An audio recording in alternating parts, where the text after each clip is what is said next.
Selamat siang Pak Lemes dan teman-teman. Hari ini kami kelompok 7 akan membahas tentang The Global Economic Environment dari chapter 2.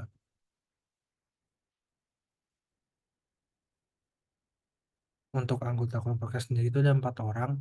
Yang pertama itu Faisal Hanif Mubarok dengan NIM 2021-80101. Dan yang kedua itu saya sendiri, Ari Harisman dengan NIM 2021-80147. Yang ketiga itu ada Tri Wahyudi dengan NIM 2021-80178. Dan yang keempat itu Arya Ferilsah dengan NIM 2021-80179. Learning objektif dari chapter 2 ini atau bab yang ingin kita bahas itu yang pertama ada mengidentifikasi dan menjelaskan secara singkat perubahan-perubahan besar dalam ekonomi dunia yang terjadi selama 100 tahun terakhir. Yang kedua itu membandingkan dan membedakan jenis-jenis utama sistem ekonomi yang ditemukan di berbagai wilayah di dunia. Yang ketiga itu menjelaskan kategori-kategori pembangunan ekonomi yang digunakan oleh Bank Dunia dan mengidentifikasi kunci-kunci utama yang muncul pasar-pasar negara berkembang utama pada setiap tahap pembangunan. Yang keempat itu mendiskusikan pentingnya statistik neraca pembayaran bagi negara-negara besar di dunia.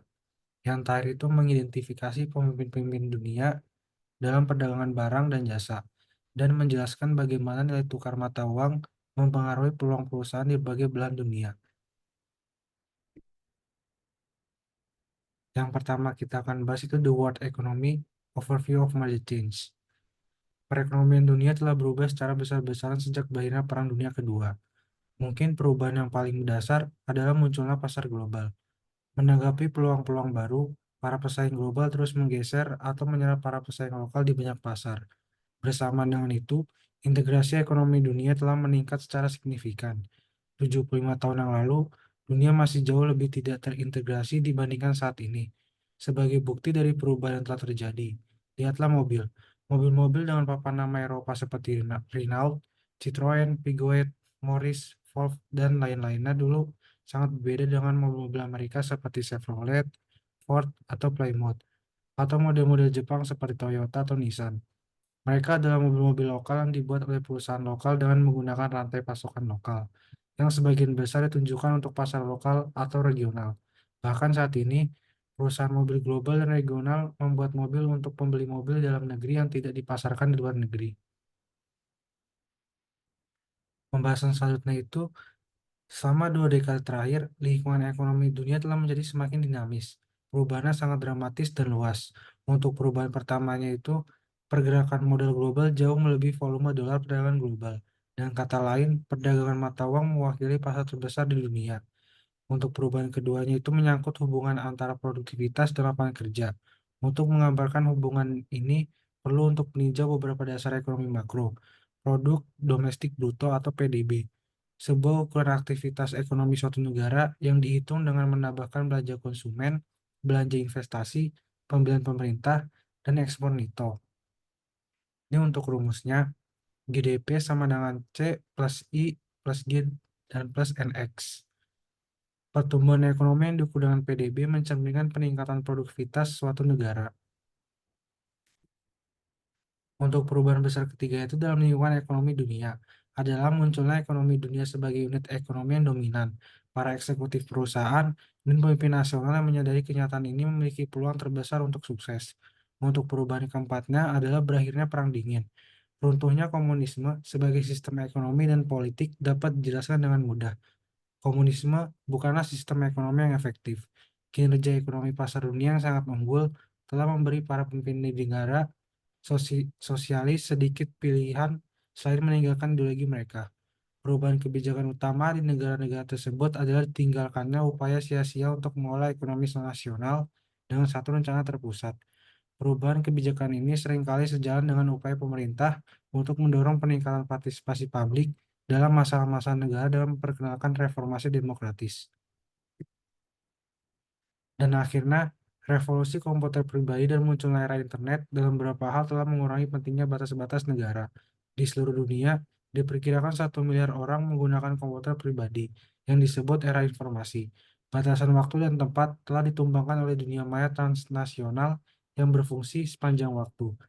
Alibaba, Amazon.com, eBay, Facebook, Google, Instagram, Netflix, Snapchat, Spotify, Twitter, dan YouTube hanyalah beberapa contoh dari perusahaan yang mendorong kemajuan di dunia Web 3.0 ini.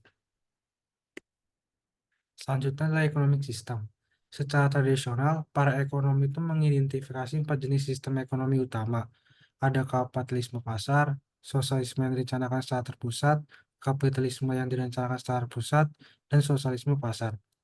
Klasifikasi ini didasarkan pada metode alokasi sumber daya yang dominan, market versus command, dan bentuk kepemilikan sumber daya yang dominan, private versus state. Untuk economic system selanjutnya itu, berkat globalisasi, sistem ekonomi menjadi lebih sulit untuk dikategorikan dalam batasan matriks 4 sel. Kriteria deskriptif yang lebih kuat mencakup hal-hal berikut ini. Yang pertama itu jenis ekonomi. Apakah negara tersebut merupakan negara industri maju, negara berkembang, ekonomi baru, ekonomi transisi, atau negara berkembang? Yang kedua itu jenis pemerintahan. Apakah negara tersebut diperintah oleh monarki, kediktatoran, atau tiran?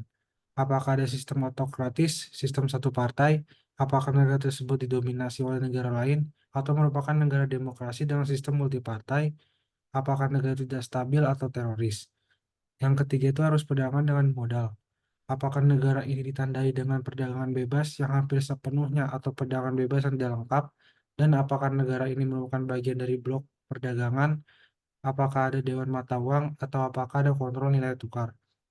Apakah tidak ada perdagangan atau apakah pemerintah mendominasi kemungkinan perdagangan? Untuk yang selanjutnya itu ketinggian yang memerintah.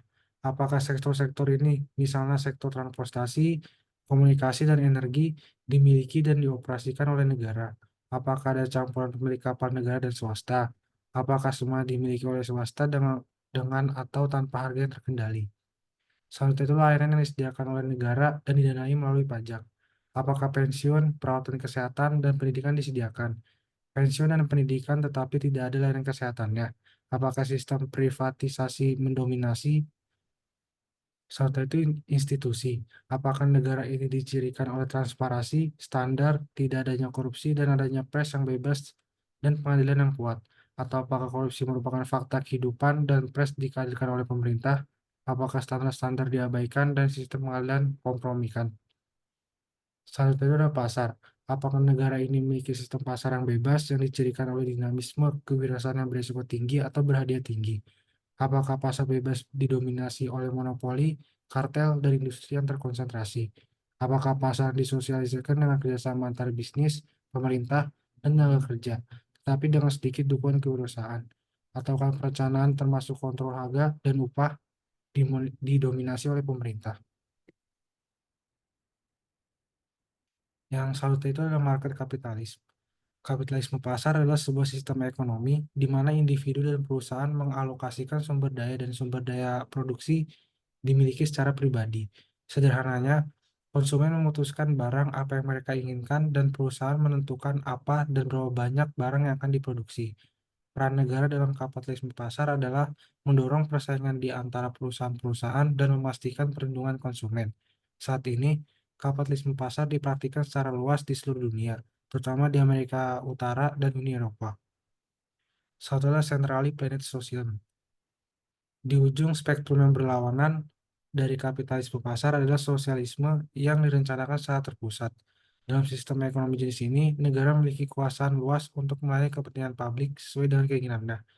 Perencanaan negara membuat keputusan top-down tentang barang dan jasa apa yang diproduksi dan berapa jumlahnya. Konsumen dapat membelanjakan uang mereka untuk membeli barang dan jasa yang tersedia. Kepemilikan pemerintah atas seluruh industri dan juga perusahaan-perusahaan individu merupakan ciri khas sosialisme yang dicanangkan secara terpusat. Satu adalah centrally planned capitalism and market socialism. Pada kenyataannya, kapitalisme pasar dan sosialisme yang direncanakan secara terpusat tidak ada dalam bentuk yang murni. Di sebagian besar negara, pada tingkat yang lebih besar atau lebih kecil, komando dan alokasi sumber daya pasar dipraktikkan secara bersamaan. Seperti halnya kepemilikan sumber daya oleh swasta dan negara, peran pemerintah dalam ekonomi pasar modern sangat bervariasi. Sebuah sistem ekonomi di mana alokasi sumber daya komando digunakan secara ekstensif dan lingkungan kepemilikan sumber daya swasta secara keseluruhan dapat disebut sebagai kapitalisme yang direncanakan secara terpusat. Varian keempat, sistem pasar juga dimungkinkan di mana kebijakan alokasi pasar diizinkan dalam lingkungan kepemilikan negara secara keseluruhan. Masing-masing negara berada di tahapan perkembangan ekonomi yang berbeda. Pada Bank Dunia telah mengembangkan sistem klasifikasi 4 kategori yang menggunakan pendapatan nasional atau bruto GNI per kapita sebagai dasar untuk mengategorikan negara. Definisi pendapatan untuk masing-masing tahapan diambil dari kategori pinjam Bank Dunia dan negara yang telah termasuk dalam kategori tersebut umumnya memiliki sejumlah karakteristik yang sama. Di pasar global, Anda tidak akan memperoleh keuntungan dengan berdiam diri di Amerika Serikat dalam kondisi pasar yang datar dan menurun.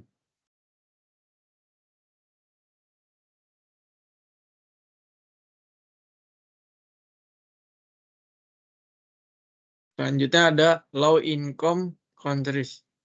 Low income countries yaitu memiliki GNI per kapita sebesar 1.005 atau kurang.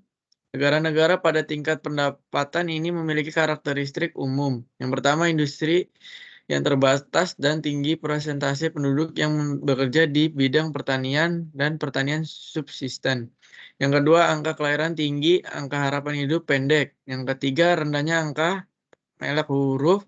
Yang keempat, ketergantungan yang besar pada bantuan luar negeri. Yang kelima, ketidakstabilan dan kerusuhan politik. Yang keenam, konsentrasi di Afrika Selatan Sahara.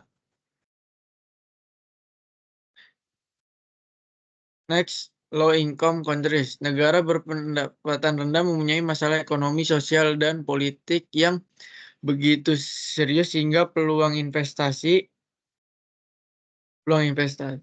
dan operasional di negara tersebut sangat terbatas. Negara berpendapatan rendah lain telah mengalami peningkatan tajam setelah bertahun-tahun mengalami kekacauan etnis yang berselisihan internal. Misalnya GNI per kapita Rwanda meningkatkan 100% dekade 2006 hingga 2016. Ethiopia adalah negara miskin lain terletak di Afrika Sub-Sahara, namun masyarakat Ethiopia telah meningkatkan ekspansi ekonomi sebesar 2 digit selama lebih dari 1 dekade didukung oleh investasi asing dari Tiongkok.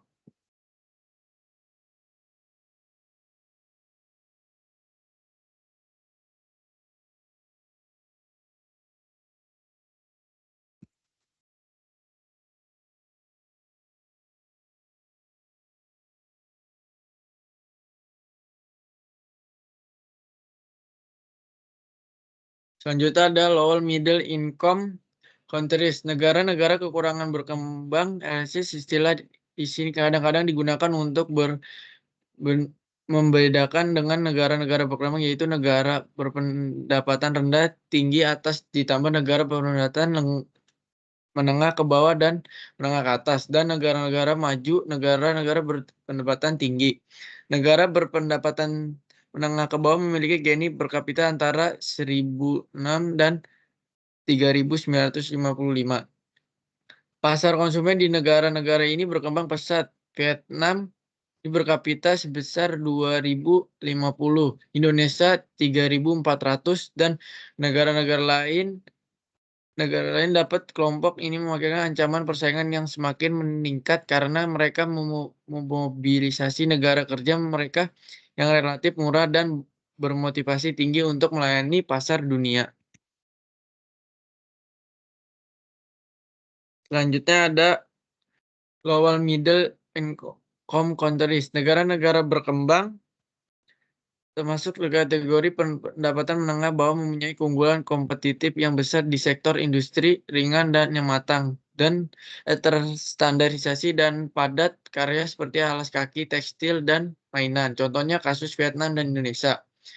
Perekonomian terancam dengan menghilangkan persyaratan perizinan impor untuk banyak produk, mengurangi tarif, mengurangi pembatasan investasi asing, dan meliberalisasi Perusahaan global yang beroperasi di India semakin panjang. Mereka antara lain Bonete, Cadbury, Coca-Cola, Depus. Basis populasi India yang besar juga menghadiri peluang menarik bagi para pemobil. Contohnya seperti Suzuki, Hyundai, General Motors, dan Ford adalah beberapa produsen mobil global yang melakukan bisnis di India. Yang berikutnya yaitu marketing opportunities in LDCs and developing countries. Oke. Meskipun terdapat banyak masalah di negara-negara berkembang dan negara-negara ini, hal ini dapat dilakukan dalam jangka panjang peluang pasar di sana. CNK Prahal and Allen Hammond telah mengidentifikasi beberapa asumsi dan kesalahpahaman tentang bottom of pyramid or BOP yang perlu dikoreksi. Yang pertama, asumsi keliru. Masyarakat miskin tidak punya uang. Faktanya, daya beli agregat komunitas miskin bisa sangat besar. Di pedesaan Bangladesh, misalnya, penduduk desa membelanjakan uangnya sejumlah besar dana untuk menggunakan telepon desa yang dioperasikan oleh pengusaha lokal.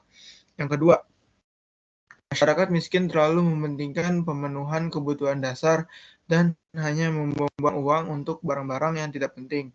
Faktanya, konsumen yang terlalu miskin untuk membeli rumah, membeli barang-barang mewah seperti televisi dan kompor gas untuk meningkatkan kehidupan mereka. Yang ketiga, barang-barang yang dijual di pasar berkembang sangat murah karena miskin, seringkali membayar harga yang lebih tinggi untuk banyak barang.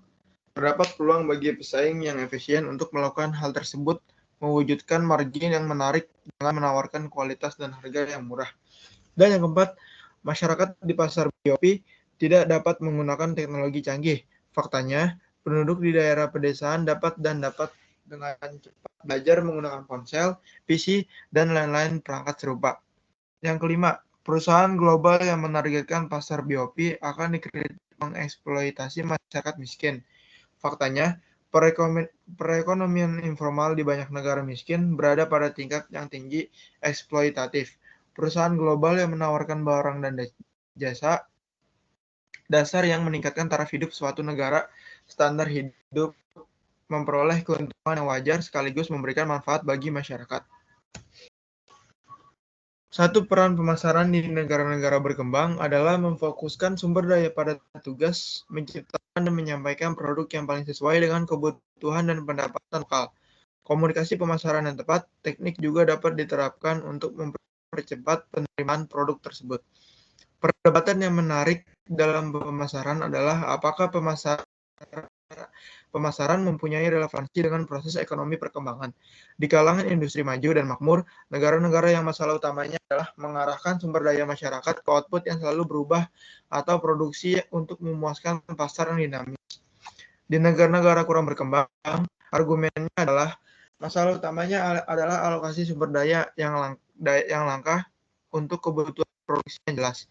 Upaya oleh karena itu, perusahaan harus fokus pada produksi dan cara meningkatkan output bukan pada kebutuhan pelanggan dan ingin. Selanjutnya adalah high income countries. Negara-negara berpenghasilan tinggi juga dikenal sebagai negara maju, industri atau pasca industri. Adalah negara dengan GNI per kapita sebesar $12.236 atau lebih tinggi. Dengan pengecualian beberapa negara kaya minyak, negara-negara dalam kategori ini mencapai tingkat pendapatan mereka saat ini mulai suatu proses pertumbuhan ekonomi yang berkelanjutan. Ungkapan negara pasca industri pertama kali digunakan oleh Daniel Bell dari Harvard untuk menggambarkannya Amerika Serikat, Swedia, Jepang, dan negara-negara maju dan berpendapatan tinggi lainnya. Sumber-sumber inovasi dalam masyarakat pasca industri semakin banyak berasal dari kodifikasi pengetahuan teoritis dan bukan dari penemuan acak. Ketika sebuah negara mencapai tingkat ini, sektor jasa menyumbang lebih dari setengah output nasional, yaitu pemrosesan dan pertukaran informasi menjadi semakin penting, dan pengetahuan menjadi prioritas utama modal sebagai sumber daya strategis utama. Selain itu, dalam masyarakat pasca industri, teknologi intelektual lebih penting daripada mesin teknologi, dan ilmuwan serta profesional memainkan peran yang lebih dominan dibandingkan insinyur dan profesional pekerja semi terampil. Peluang produk dan pasar dalam masyarakat pasca industri sangat bergantung pada hal ini, produk dan inovasi baru. Marketing implication of the stage of development. Tahapan perkembangan ekonomi yang dijelaskan sebelumnya dapat menjadi panduan bagi para pemasar dalam mengevaluasi tingkat kejenuhan produk atau presentasi calon pembeli atau rumah tangga itu memiliki produk tertentu. Tingkat kejenuhan untuk banyak produk berada pada tingkat yang rendah pasar. Misalnya, meskipun konsumen India memiliki 700 juta kartu debit, hanya 700.000 kartu debit retail gerai di India memiliki mesin kartu pada tahun 2016. Secara keseluruhan, India memiliki satu mesin kartu untuk setiap mesin kartu, yaitu 1.785 orang. Sebaliknya, di Eropa rasionya adalah satu mesin per 119 orang. Lalu Tiongkok punya satu mesin untuk setiap 60 orang. Di Amerika Serikat, angka yang sesuai adalah satu mesin setiap 25 orang. 3. Kepemilikan mobil juga menunjukkan kesenjangan serupa. Di India, hanya 8 dari setiap 1.000 orang dewasa memiliki mobil. Di Rusia, 200 dari 1.000 orang memiliki mobil. Di Jerman, angkanya adalah 565 dari total 1.000. Rendahnya tingkat kepemilikan kendaraan adalah salah satu alasan mengapa Myanmar memiliki pasar yang menarik peluang bagi produsen mobil global. Sekali lagi, tingkat kejenuhan produk relatif menunjukkan adanya peluang. Pada tahun 2016, produsen Campeng memiliki 2 botol per orang di Prancis, 1 botol orang per kapita di Swiss, dan 1,5 botolnya orang di Inggris Raya. Sedangkan untuk Amerika Serikat, total pengirimannya hanya 0,07 botol per orang dari setengah gelas. Kesimpulannya, orang Amerika seharusnya meminum lebih banyak kampanye.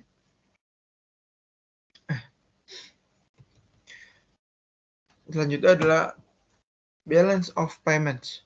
Neraca pembayaran merupakan catatan seluruh transaksi perekonomian antar penduduk negara dan seluruh dunia. Neraca pembayaran dibagi menjadi rekening giro dan modal. Akun saat ini adalah ukuran luas untuk mencakup perdagangan barang dagangan, yaitu barang-barang manufaktur, dan perdagangan jasa, yaitu output ekonomi tidak berwujud dan berdasarkan pengalaman. Ditambah kategori transfer keuangan tertentu, misalnya bantuan kemanusiaan. Negara dengan saldo transaksi berjalan negatif mengalami defisit perdagangan. Artinya, arus keluar uang untuk membayar impor melebihi arus masuk uang dari penjualan ekspor. Sebaliknya, negara dengan neraca berjalan positif mempunyai surplus perdagangan. Neraca modal adalah catatan seluruh investasi langsung jangka panjang, investasi portofolio, dan aliran modal jangka pendek dan jangka panjang lainnya. Tanda minus menandakan arus kas keluar. Oke, selanjutnya akan dilanjutkan oleh teman saya Arya.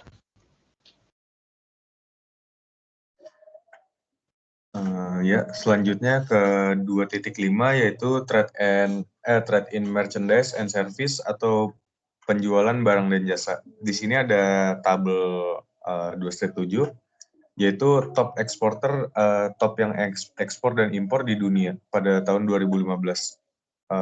Top ekspornya di sini ada Cina, yang kedua US, Jerman, Jepang, dan Netherlands. Yang impornya top satunya ada US, China, Jerman, Jepang, dan UK. Pada 2015 ini top satunya Cina, top satunya impornya US, tetapi pada tahun 2003 itu Jerman tidak tergeser selama 1 tahun karena Jerman memproduksi mesin seperti motor, mobil, atau alat-alat transportasi lainnya, dan barang-barang yang dibutuhkan oleh negara infrastruktur. Dan top impornya pada tahun 2003 yaitu Prancis, dan yang kedua Amerika Serikat. Selanjutnya, jasa. Sektor perdagangan dunia yang tumbuh paling cepat adalah perdagangan jasa, dan sektor ini juga merupakan salah satu sektor utama masalah dalam hubungan perdagangan antara negara-negara berpenghasilan tinggi dan rendah. Layanan mencakup perjalanan dan hiburan, pendidikan, jasa bisnis seperti akuntansi, periklanan, teknik, perbankan, investasi, dan layanan hukum. dan royalti dan biaya lisensi yang mewakili pembayaran untuk hak milik intelektual. Secara keseluruhan, negara-negara berpendapatan rendah, menengah ke bawah, dan bahkan menengah ke atas lemah dalam menegakkan hak cipta internasional dan melindungi undang-undang kekayaan intelektual dan paten. Negara-negara itu produk jasa ekspor seperti perangkat lunak komputer, musik, dan hiburan video mengalami kerugian pendapatan ketika hak-hak ini tidak ditegakkan. Menurut studi pembajakan perangkat lunak global dilakukan setiap tahun oleh Business Software Alliance, kerugian tahunan di seluruh dunia akibat pembajakan perangkat lunak global berjumlah sekitar 62 miliar dolar. Selanjutnya, overview international finance. Valuta asing memungkinkan perusahaan beroperasi lintas negara dengan mata uang yang berbeda, tetapi juga membawa resiko keuangan, keputusan, dan aktivitas yang berbeda dengan pemasaran domestik. Risiko tersebut lebih tinggi di negara berkembang seperti Thailand, Malaysia, dan Korea Selatan. Pasar valuta asing terdiri dari pembeli dan penjual yang melakukan transaksi spot atau forward. Bank sentral, perdagangan global, dan spekulator terlibat dalam pasar tersebut. Devaluasi seperti yang terjadi di Rusia pada 1998 dan 2014 dapat mempengaruhi ekonomi secara signifikan. Kebijakan merkantilisme atau persaingan mata uang seperti yang dilakukan oleh Tiongkok mempengaruhi nilai tukar. Fluktuasi nilai mata uang mempengaruhi resiko keuangan tergantung pada syarat pembayaran dalam kontrak. Indeks Big Mac digunakan untuk menilai apakah mata uang dihargai dengan benar berdasarkan paritas daya beli. Selanjutnya ada economic exposure. Exposure ekonomi mencerminkan dampak fluktuasi mata uang terhadap kinerja keuangan perusahaan, terutama saat transaksi bisnis melibatkan mata uang asing. Perusahaan seperti Diageo dan Nestle menghadapi dampak ekonomi yang signifikan karena sebagian besar transaksi mereka dilakukan di luar negeri. Perusahaan-perusahaan Eropa seperti GlaxoSmithKline, Daimler AG, BP, Sanofi Aventis, Royal Dutch Shell, dan AstraZeneca memiliki exposure ekonomi yang signifikan terhadap fluktuasi dolar terhadap euro, karena sebagian besar penjualan mereka terjadi di AS. Meskipun GM menghasilkan sebagian besar pendapatannya di pasar AS, fluktuasi mata uang masih mempengaruhi kinerjanya. Dalam menghadapi exposure ekonomi, penting bagi perusahaan untuk dapat menyesuaikan harga secara strategis untuk mempertahankan margin keuntungannya. Tergantung pada elastisitas harga permintaan di pasar yang berbeda. Sebagai contoh, Porsche mengalami penurunan penjualan drastis di Amerika Serikat setelah menaikkan harga mobil mereka sebagai respon terhadap melemahnya dolar pada akhir tahun 80-an. Ini menunjukkan bahwa permintaan terhadap mobil sport Jerman yang mahal di Amerika sangat sensitif terhadap perubahan harga. Selanjutnya, managing exchange rate exposure. Ramalan nilai tukar yang akurat adalah tantangan besar dalam manajemen keuangan. Perusahaan berusaha mengelola risiko nilai tukar dengan berbagai teknik dan strategi keuangan, seperti lindung nilai eksposur nilai tukar. Porsche misalnya menggunakan lindung nilai mata uang untuk melindungi pendapatannya dari fluktuasi nilai dolar terhadap euro. Metode lindung nilai meliputi lindung nilai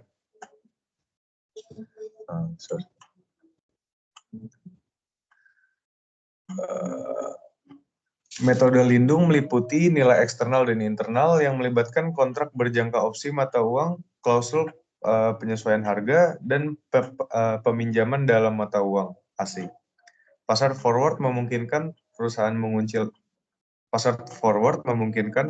mengunci nilai tukar di masa depan. Sementara opsi mata uang memberikan fleksibilitas dalam menghadapi ketidakpastian arus kas mata uang asing. Pejabat keuangan dapat menuntut mata uang tertentu sebagai pembayaran atas penjualan luar negeri, namun ini hanya mengalihkan resiko kepada pelanggan. Praktik umum melibatkan upaya untuk menagih ekspor dalam mata uang kuat, impor dalam mata uang lemah. Tetapi hal ini dapat mengurangi keunggulan kompetitif perusahaan di pasar global yang kompetitif. Ya, sekian dari kelompok kami, kurang lebihnya mohon maaf. Terima kasih.